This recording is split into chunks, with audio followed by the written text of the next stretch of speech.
مبروك لكل جمهور الاهلي، بس في سؤال مهم عايزك تجاوب عليه. هو بعد الاداء العالمي اللي عمله اليو ديانج في بطولة كاس السوبر، وكان من اهم الاسباب للفوز بيها، تتوقع النادي الاهلي هيجدد معاه ولا فعلا هيدور على بيع ليه بما ان اللاعب عايز مبالغ كبيرة؟ ولا ممكن النادي الاهلي يوافق ويديله اللي هو عايزه، يقول له انت نجم سوبر، ايه اللي يخليني افكر ابيعك؟ يا عم خد اللي انت عايزه.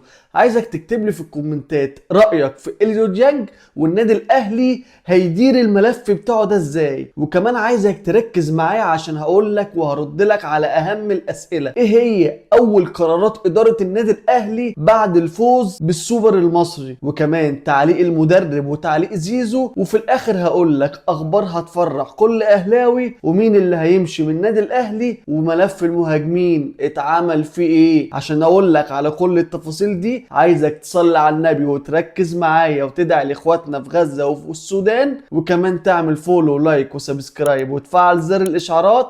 احنا بنتعب وبنحاول نقدم لكم حاجة نظيفة، فعايزين على الاقل تعمل لايك وتعمل سبسكرايب. ويلا بينا نبدأ. اول نقطة هتكلم فيها هي ايه الماتشات اللي باقية للنادي الاهلي في شهر 11. النادي الاهلي عنده 3 ماتشات فاضلين في شهر 11، وبعد كده هنقفل على الشغلانة لغاية ما ندخل الامم الافريقية ونشوف منتخب مصر بقيادة حسام حسن هيعمل ايه. طب ايه هم ال3 ماتشات دول يا عم ميكي؟ عجبني السؤال. اول ماتش هيكون النادي الاهلي ان شاء الله يوم 21 يوم جمعة الساعة 6 مع الاهلي وشبيبة القبائل، هيتلعب في مصر.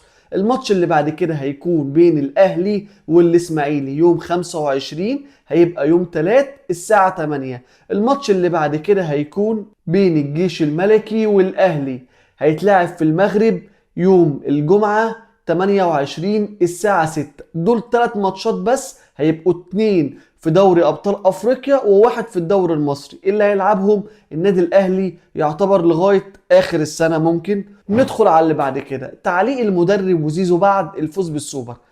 مدرب النادي الاهلي الجديد علق وقال لك انا مبسوط وفرحان جدا اني بدرب نادي زي النادي الاهلي. انا فزت ببطوله بعد اول اسبوعين ليا في النادي، وطبعا ده العادي بتاع النادي الاهلي. ومبسوط جدا باداء اللعيبه، ومبسوط جدا بالجمهور اللي ورا النادي الاهلي دوت.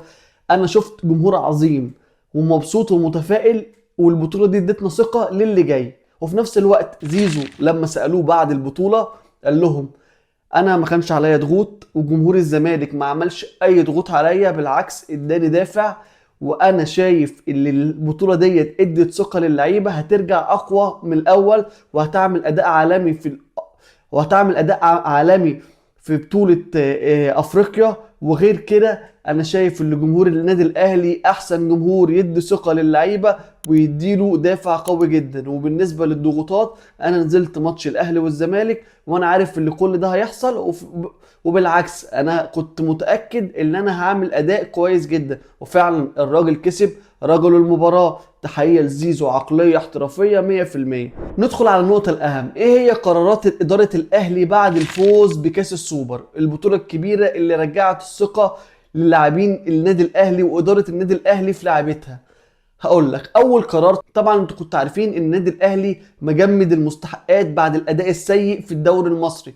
اول حاجه تم صرف مستحقات اللعيبه ومفيش اي تجميد لمستحقات اللعيبه، وكمان ادوهم راحة لمدة 5 ايام بعد البطولة، اجازة يا معلم، عيش وتفسح. تالت حاجة ودي الاهم، هيتم صرف مكافأة للاعبين تتراوح ما بين 80 ل 100 الف لكل لاعب. يعني مش بس مستحقات، لا مكافأة واجازة. فعلا انتوا عملتوا اداء عالمي، اداء رجولي تستحقوا بيه كل حاجه تاخدوها. احنا لما انتوا بتعملوا اللي عليكم كلنا بنقف في ظهركم، لكن لما بنلاقيكم نايمين لا، اصحى وفوق معايا، لازم نفوقكم. وفعلا الف الف مبروك للنادي الاهلي. عشان كده خلينا نخش في الملف اللي بعد كده، الملف المهم جدا، اخبار هتفرح كل اهلاوي. وهقول لك مين اللي هيمشي، وهقول لك مين المهاجمين اللي هيجوا النادي الاهلي. اول خبر هيفرح كل اهلاوي، اللي خلاص يا معلم امام عاشور نجم الفريق رجع تاني وخلاص هيبقى في القايمة من أول الماتشات اللي جاية. يعتبر خلال الفترة اللي جاية دي هيتم تأهيله بشكل كامل، وهيشارك من أول ماتش جاي إن شاء الله يبقى في التشكيلة الأساسية. وخد مني ما تراجعش ورايا، الحمد لله كنت بجيب لك تشكيلة الأهلي في الماتشات بتاعة السوبر، والحمد لله توقعاتي كانت بتصيب بنسبة 85%، فدي حاجة كويسة. فده خبر هيفرح كل أهلاوي. بالنسبة للخبر التاني اللي ممكن يزعل بعض الأهلاوية، هو خلاص رحيل قفشه. هتقول لي ايه يا عم ده ليه؟ هقول لك لان بنسبه 90% هو ملوش دور في خطه المدرب الجديد. وغير كده هو كلم مع كابتن سيد عبد الحفيظ وكابتن وليد صلاح الدين، واتقال له اللي انت ما قدمتش المطلوب منك في الدقائق اللي بتنزلها، وما عرفتش تساعد نفسك عشان نساعدك. فمن اخر قفشه زهق من قعده الدكه، ولما عرف اللي ملوش فرصه وملوش امل قال لك لا، انا هبدا اتحرك وهبدا شوفوا لي انتقال سواء بيع او اعاره، انا عايز انزل الملعب ورجلي تبقى في الملعب. اكتب لي في الكومنتات رايك، هل شايف ان قفشه اتظلم مع النادي الاهلي ولا ما اتظلمش؟ ندخل على النقطه المهمه اللي كل الاهلاويه مستنيينها. ها يا عم مكي، ملف المهاجمين، ملف المهاجمين خلاص يا عم. هرد على السؤال، اهدى عليا بالراحه، ده احنا بنتعب علشانكو، فما تنساش تعمل لايك وسبسكرايب. النقطة اللي بعد كده ملف المهاجمين. الملف المهاجمين معقد شوية، ما تفهمش يعني هل النادي الاهلي مش عايز يصرف ولا ايه المشكلة؟ حاجة غريبة بصراحة. بس حاليا النادي الاهلي ادى للمدرب 2 ملفين مهاجمين، اداله ابراهيم دياباتيه واسد الحملاوي. قالوا له يا باشا عندك الملفين، شوف انت محتاج مين فيهم علشان نخلص فيهم. فمن اخر واحد من الاتنين دول لازم هيبقى موجود في النادي الاهلي شهر واحد اللي جاي. لازم لازم، لان احنا عندنا الدنيا في الهجوم راس الحربة مش احسن حاجه. وكمان مع الاصابات، عندك محمد شريف اصابه، جراديشار اصابه بس ان شاء الله بسيطه، تريزيجيه اصابه ان شاء الله تبقى بسيطه. فالمدرب هيقعد بالملفات يختار لاعب منهم سواء ابراهيم دياباتيه او اسد الحملاوي. وفي اخبار تانية بتقول لك ان النادي الاهلي في نفس الوقت بيخاطب 2 في الدوري المصري.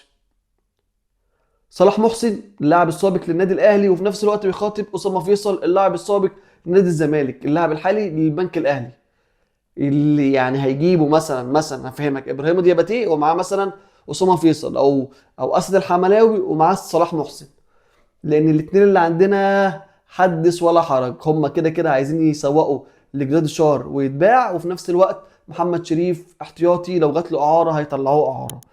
ولو عجبتك الحلقة يبقى ما تنساش تعمل لايك وكومنت وسبسكرايب وتفعل زر الاشعارات، واكتب لنا في الكومنتات لو محتاج نتكلم في اي حاجة جديدة. وبس كده.